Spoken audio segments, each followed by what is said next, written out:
tumenya gukunda ibihugu byacu tugashyira imbere inyungu rusange z'igihugu cyacu buri muntu agakunda umunyarwanda muvandimwe we akamubona nk'umuvandimwe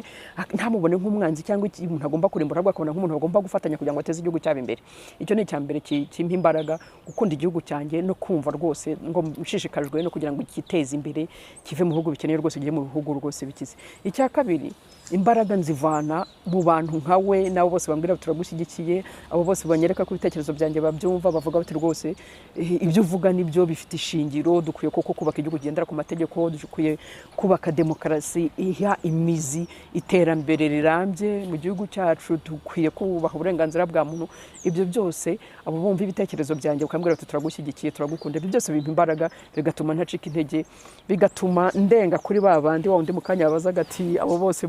bakugabaho ibitero bagera gute ibyo byose by'abankunda ni benshi ndahere ntekereza ko ibyo avuga ngo abanyanga nibo benshi ntabwo ari byo kuko iyo abanyanga aribo benshi ntabwo ntekereza ko mba ngihumeka ahubwo mpumeka kubera ko hari abantu benshi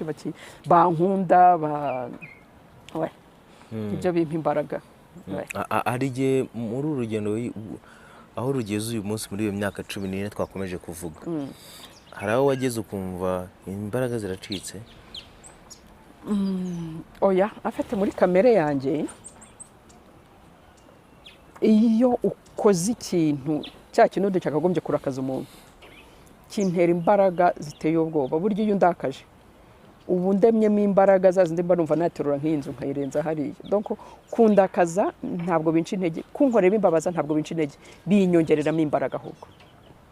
donc ni impano idasanzwe Imana yampaye ntabwo njya ncika intege iyo nkoreye ibintu byakagombye kunca intege nibwo niyumvamo imbaraga zirenze zo gukomeza guhoranira icyiza